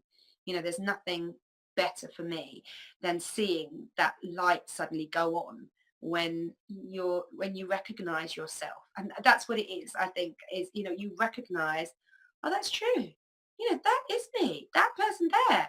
And often people recount it for me. I'll ask them about perhaps what they used to do, while they were children, and they'd never thought about it. Haven't thought about it in like 40 years. What was it that you used to do when you were like 5 or 6? What's your earliest memory? What's your earliest creative memory? Who were you before you got conditioned? A very interesting question. Who were you before you began to conform? What did that person look like? How did that person express themselves? What things were you good at? What things came naturally to you? All these kind of questions that require deep thought and memory, remembering and feeling and connecting with kind of the limbic brain, the part of the brain that is the oldest and the most sort of, what's the word? Kind of the most basic, if you like. It's like your fight and flight response. It's your association with smells to certain situations. It's that thing that taste is processed via the limbic brain. All the kind of the defense mechanisms of the body come from the back part of the brain, the oldest part of the brain. And so, and in fact, finding that out took me to a whole new level of learning. I started to engage in aromatherapy and essential oils, and all the amazing results for the work that I do that you can accentuate with the use of essential oils, not least your health, not least your health. Again, it opened up like a massive gateway of learning and of knowledge and of being able to integrate that into everything that I do. And I still find it so amazing that our bodies work on such a natural level with our natural world, and yet still we continue to kind of berate it and pillage it, and the whole thing is just crazy to me, because it's so important to us. That's part of who we are. Like, I believe in oneness. I know I get a connection with animals. I know, I feel it. I remember as a child, for me, one of my earliest memories was always sitting with trees. And I would sit with my back to a tree, and I kind of like snuggle up into it and get myself so that I could just relax into it and almost feel like it was a hug, and then just breathe. And when I was little, I had this bubby, which was like a little blanket, and I always used to hold it to my nose. And it was always all about breathing. It was all about breathing, and it was about smell, because I would kind of like smell my bubby and deep breathe and really deeply relax. And it was, again, that's one of my earliest memories. So for me, aromatherapy, essential oils, the gift of breath, prana work, breath work within yoga. Again, this is kind of the stuff that I've come from my past lives into this present life with, the way I see it, from my perspective. And the way I compute my life is it's that truth for me. So I know that all these things work. I know that they will work for me. I will know that they will work for other people. I've been through so many experiences where that's been reflected back to me, which again, I'm going to delve into further on down the line in these shows. But yeah, it kind of became a very easy marriage between yoga and coaching. And then it became a birthing, if you like, of me saying, this is who I am. This is what I use to remember who I am. This is what we can go through together. And then really connecting deeply with my intuition as well, so that I can, because intuition comes from the heart as well, the heart and the kind of the whole solar plexus to the heart chakra thing, even I would say even the sacral chakra up towards the heart. This bit here, this is your intuition. This is the bit that goes, when something's wrong, or, when something's right. It's this part of my body.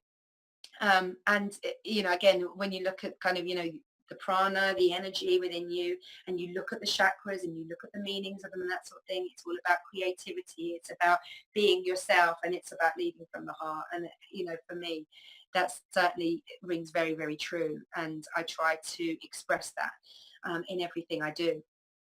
So I'm all about really enabling others to see how special they are, because for me, it's been transformational.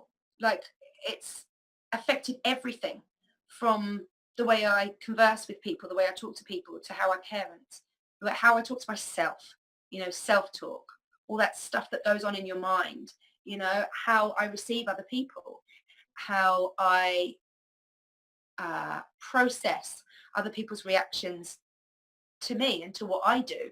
I try to move away from judgment as much as possible, and that can be quite hard as well. Again, you're always trying to put yourself in the right, aren't you? It's that kind of consistent dissonance of always being able to just justify everything. I'm just going to turn it that little bit way around that way, because actually that means I make sense, and that my beliefs don't have to be altered or changed. And change is quite a scary thing, and I've been through a lot of change in my life, and I definitely have coached people through big areas of change in their life. And the one piece of advice that I always give is give yourself time. There are so many aspects to change. You need to recognize them, and you need to recognize this is what you're going to go through, and you need to be aware of how long these certain periods are going to last for, because that will give you the strength and the stamina to actually take yourself through. But more, it will give you the compassion for yourself that you need to be able to let go of the expectations of self, to be able to let go of the pressure that you put on yourself to get a certain, to achieve something, or to be in a certain place by a certain time, because you miss the lessons along the way if you rush on through, and then those lessons just come back to bite you on the bum again. And that's definitely something that I've learned through life as well, is that, you probably have to be reminded a few times if you don't learn it that first time, or the second time. It's just going to keep coming back to you, because that's something that you need to learn. That's something that you need to deal with, and it's just going to keep coming back to be faced. And so again, those are the sorts of things that I try to help other people with now. I try to get them to see the beauty in themselves, see that special gift, that unique thing, that unique spark, that unique light, that unique creative source that each one of us has.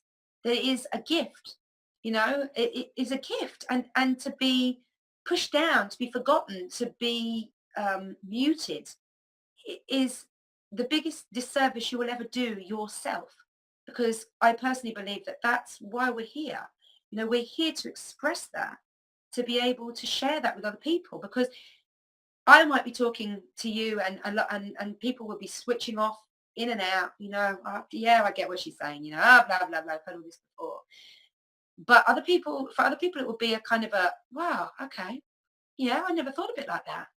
And that's what we all need to be able to do. We all need to be connecting with the people we need to connect with. And those people who are perhaps further along the path, who are kind of like, yeah, okay, yeah, what she's saying is true. It's great. I'm on a different level. I'm on a different place. They're going to find their own points of inspiration in other people, and they're going to be inspirational to other people, and vice versa on everybody else, because we're always moving in this cycle. We're always moving forward. I say to my kids all the time, progression, not regression, progression, in everything we do. And I think, like I say, that's the biggest gift that you can give to the universe. It's your soul purpose, to express your soul purpose, and to be really an authentic version of yourself that's not tapered down, and that's not manipulated to please other people. And that can look like a million different things. That can look like a punk. That can look like a hippie chick. That can look like anything, can look like a massively tattooed, pierced, whatever, it can look like the straightest person ever, who, a woman who wears, no makeup and never has, and just is what they are, and, whatever. It can look however, It doesn't have to, it just needs to look like you. It just needs to be an expression of you. And so that's now what I do throughout all my work, is basically enable people to, really connect with that special part of themselves. And like I say, I work with children and I work with animals. I work with children and I work with adults of any ages. And the challenges come, from all different directions, but it's always rewarding. And I love that connection that I get with my work. Some of the things that I would like to share with you just briefly, I'm not even sure how long I've waffled on for now. Feels like ages.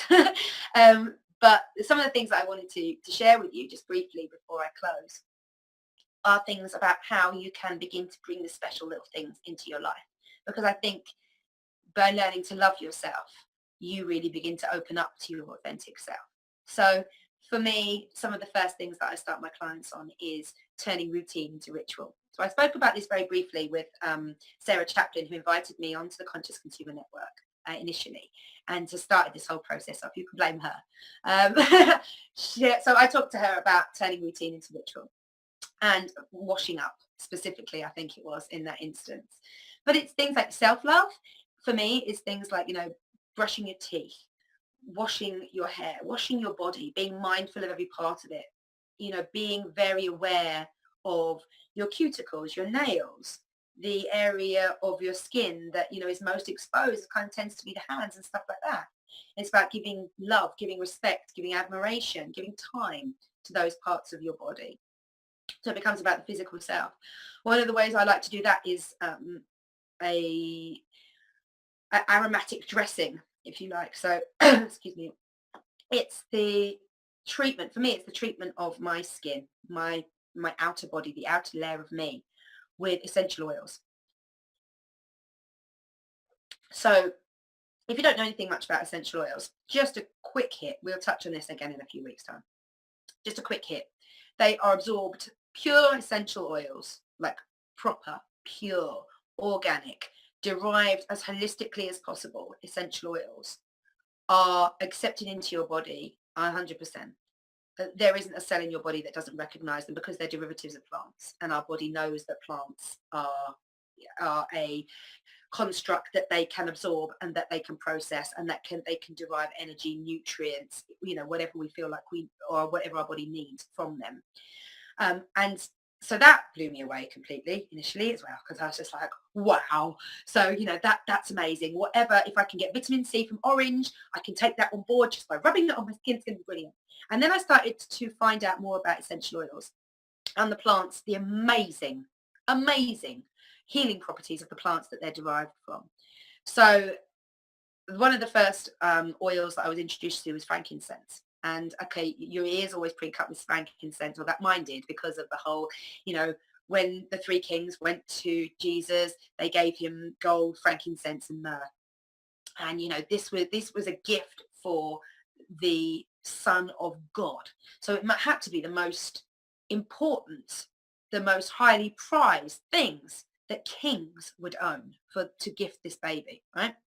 So I kind of began to think, wow, blimey, wow, So gold, okay, precious metal, nice, lovely. Frankincense, what's all that about? Myrrh, what's all that about? And then I began to find out about the medicinal properties of frankincense and myrrh. And if you're not familiar, get yourself familiar. Frankincense is absorbed by every single cell in the body, so every single cell.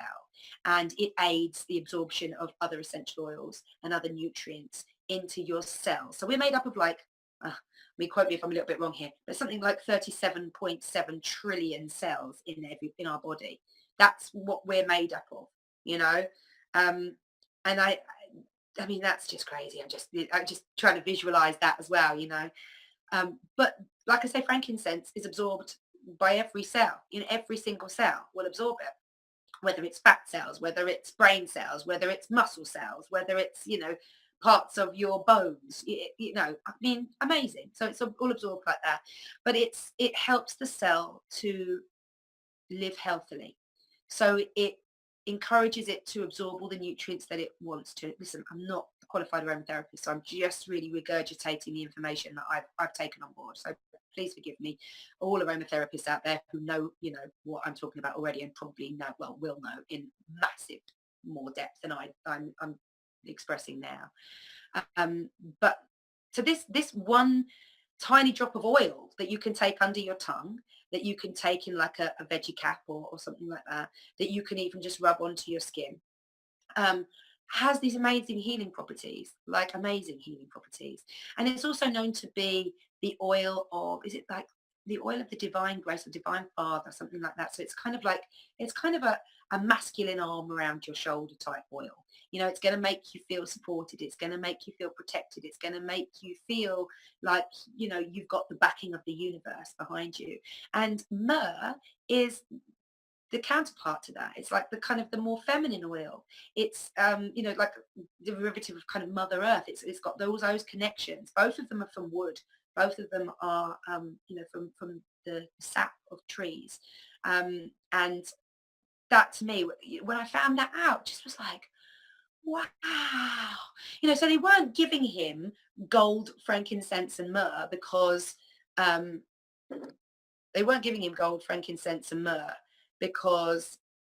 it was kind of, I don't know, a revered plant or something at that time. They were giving it to him because it had all these amazing healing properties.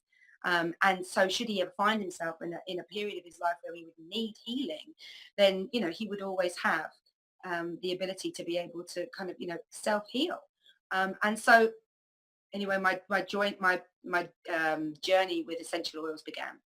And again, because of what I do with the reflexology, with the yoga, with the meditation, with the coaching as well, I'm able to use the blends of oil that I have available to me, and I'm able to really construct healing around and using these oils as well. So, like using frankincense and putting frankincense on your third eye, for example, during meditation, and an oil called Melissa as well. That's my new one. Okay, so these things are expensive. They're expensive, but for me, they've become, again, a bit of a passion. And the addiction is not the owning of something fresh, or like the using of something.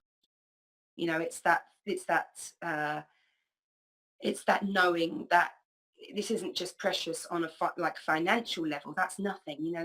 That's just about how the oil is drawn from the plant. It's about knowing how much it will mean to my body, both on an emotional level and a physical level. And what do we know? What do we know of that actually helps you positively affect your emotions? Like I've never been introduced to anything like that, apart from things like Prozac and stuff like that. And let me tell you, I think that essential oils are a lot more positive in your life than those sorts of things.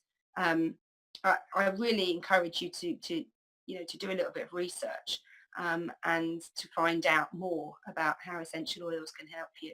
And I know I'm definitely going to be doing a show on that later on down the line, because, like I say, they've kind of blown me away. But these are things that I can use, you see, to be able to steer people, to be able to support people, to be able to get people to connect a little bit more easily.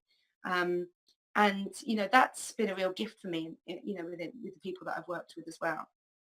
So aromatic dressing is basically rubbing oil all over your body, and we start from the very tip of your toes and you work up. So you begin to rub in a kind of a clockwise direction, being very, very mindful of every part of your body, every part, right from the word go. So you're taking notice of the cuticles on your nails. You're taking notice of your nails, the bed of your nails, and giving love the whole time. So every time you're kind of rubbing up your arm, or rubbing up your leg, or, and applying these oils in this nice rhythmic movement, you are giving yourself love, and you project that love as well. You're mindful of what you're doing. You're mindful of the healing that you're creating. And so aromatic dressing has been something that I have really enjoyed for myself as a method of self-love, of daily self-love. I practice yoga every day. I meditate every day. For as little as 5 minutes of some days, like life, is crazy, right?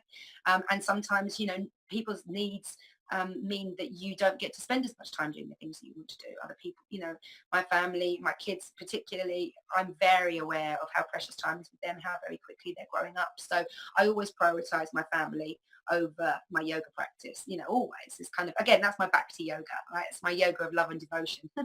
I get to kind of justify it with that.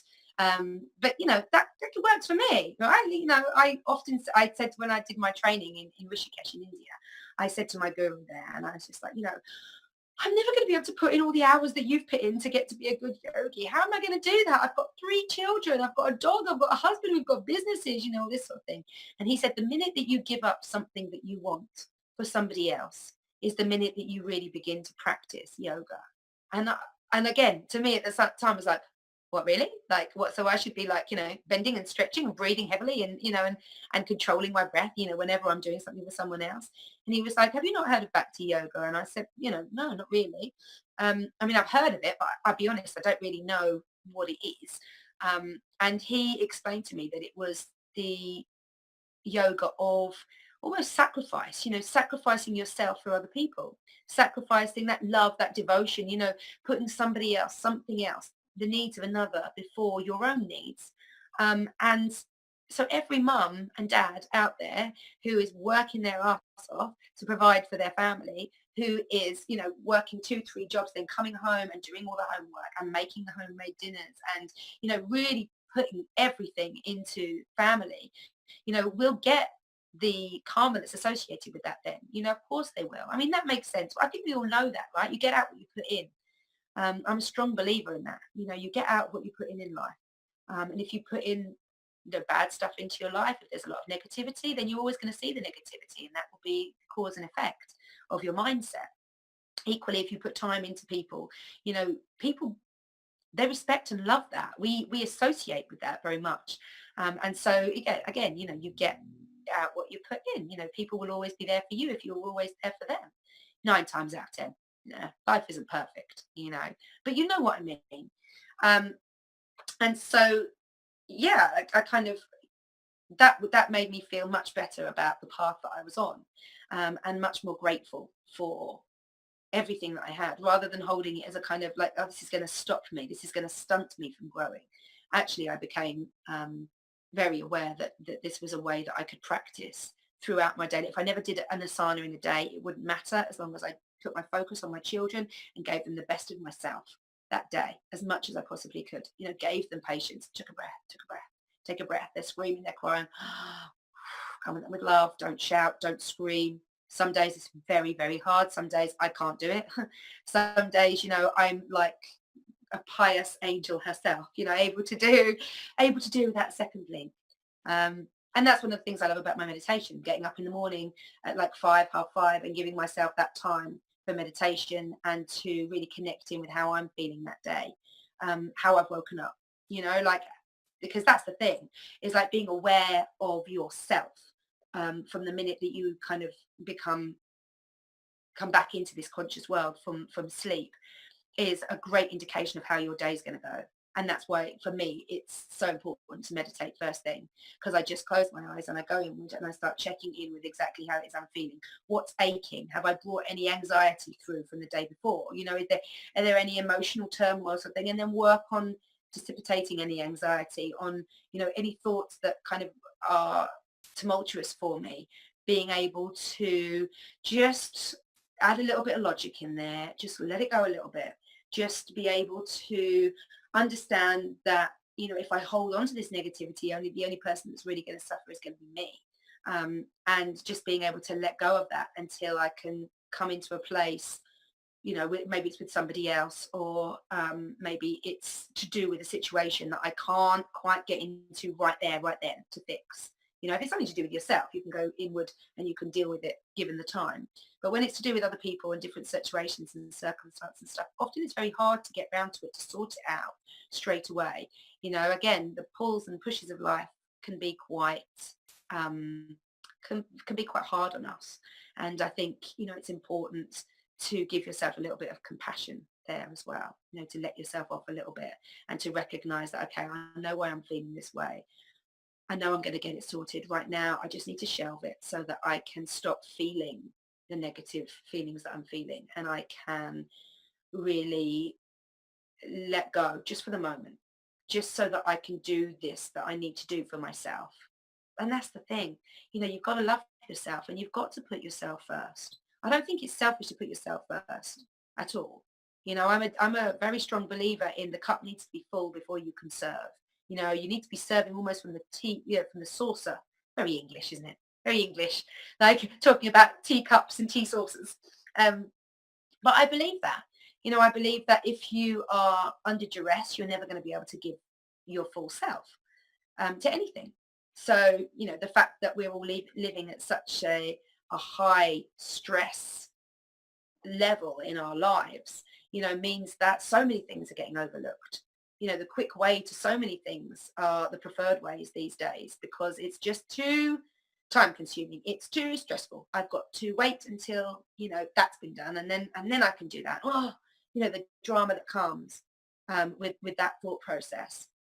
So I suppose what everything that I do boils down to is the discovery of that age-old question, that question that mankind has been asking itself forever.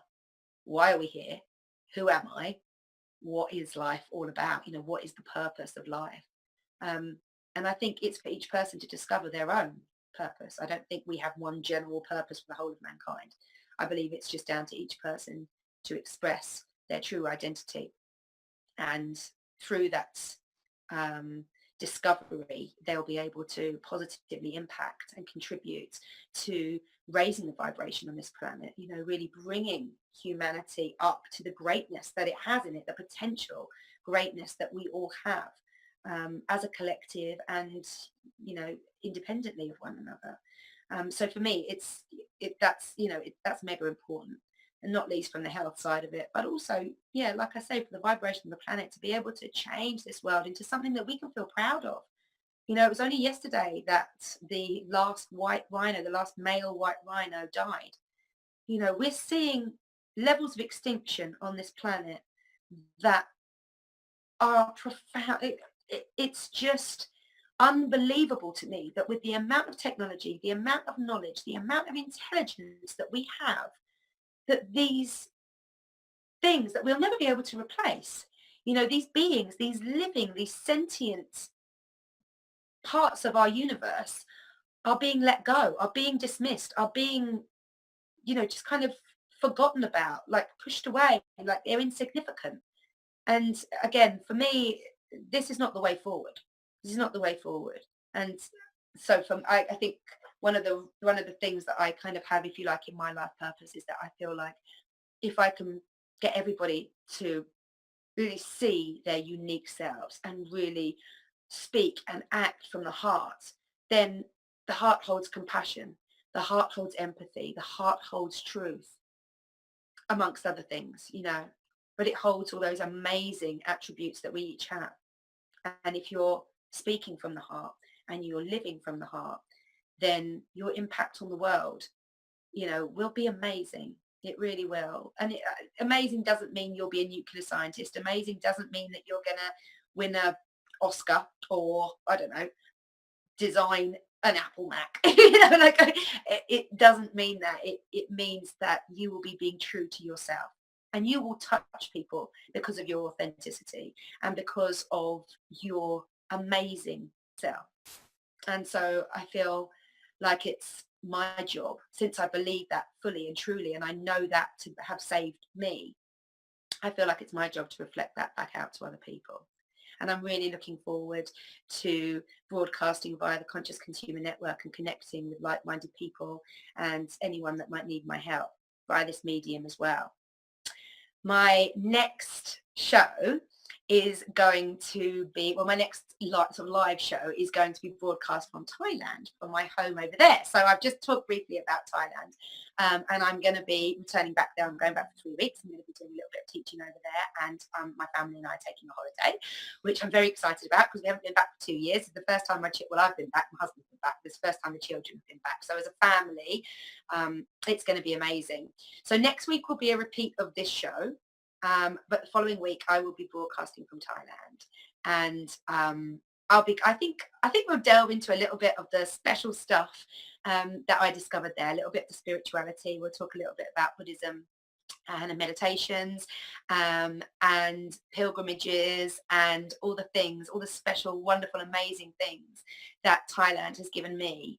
In fact, the Asian community really has given me in terms of connection in with myself, in with my spiritual being, and all the many ways I got to practice out there, thanks to the nature, thanks to the inherent spirituality of the place, and thanks to my home over there, which is very isolated, and so gave me really a little bubble of nature to be able to grow and heal and express myself in. So thank you so much for listening to me, and thank you so much for supporting Conscious Consumer Network. I really, really look forward to connecting next time. Namaste, and peace, love, and unity to all. Bye.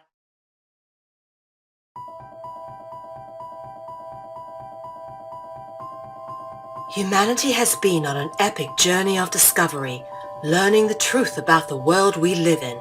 New discoveries about the true origins of humanity, ancient history, free energy, as well as the systematic corruption of world governments are now on the forefront of our daily reality. Is the world headed towards destruction based on control and power? Or is an opportunity now being presented to shift and uplift into a higher consciousness?